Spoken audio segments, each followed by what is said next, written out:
Hello, my name is Josephine Lang, and I'd like to speak with you today about a very simple technique that I learned on how to see auras. And like all of our psychic skills, they are a natural human birthright, and we can learn how to develop them all to a certain extent. Though we may not come in as maestros, being able to play concert piano at the very start, if we practice at it, we can accomplish a reasonable sense of competency. And the same holds true for our psychic ability. And I was a person who was not gifted with the natural psychic skill of auric vision. However, I taught myself how to see auras, and it's actually very simple. And I learned this from a man named Gabriel Hudson Bain. He had written a little workbook that a friend of mine gave to me, and it was called The Discovery of Auras. And he has since written a book called, I think it's called Living Rainbows. And so if you want more information on this, that would be a great resource for you to go to for learning how to see auras. And what he advised and what I did was to take pieces of paper, a white piece of paper, and then to draw a shape on it, fairly large, like so, say an 8.5 by 11 piece of paper, like a notebook paper size, and maybe draw a crescent moon on one of them, a circle on another, perhaps a triangle on another, and a square on another. And then to fill in those symbols with a solid color, starting with the primary colors of yellow and red and true blue. And then to lie on, what I did was I would just lie on my back on the bed and then look up at the ceiling and hold the color card overhead with the colored image on there, the colored symbol. And then just let my soft gaze, not using a real strong focus, but just allowing a soft gaze to look at the color on the piece of paper with the white ceiling background overhead.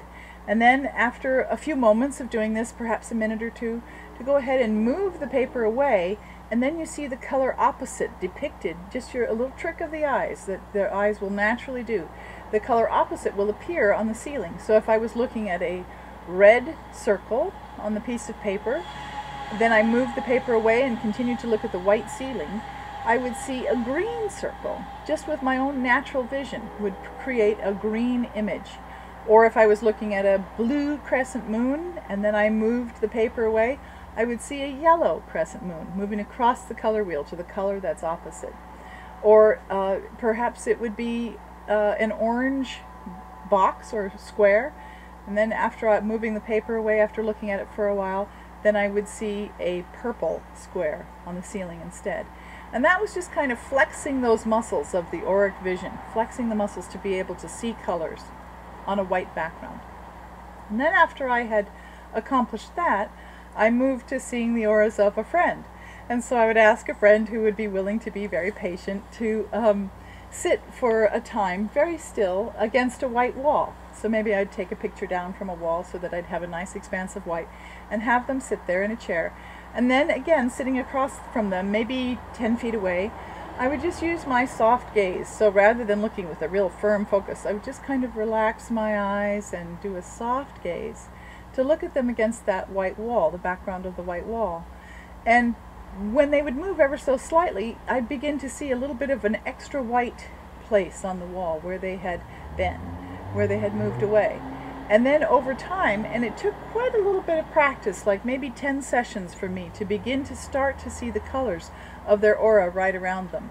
But right off the bat, I would get a little bit of a sort of what you might call a residue of color from where they had been sitting so still. And then if they would just move slightly to one side or to the other, I would see a little bit of color behind them where they had been. And then moving and progressing more and more, I was able to see a larger and larger auric field around them, and even different areas of auric color around their bodies and different parts of their bodies.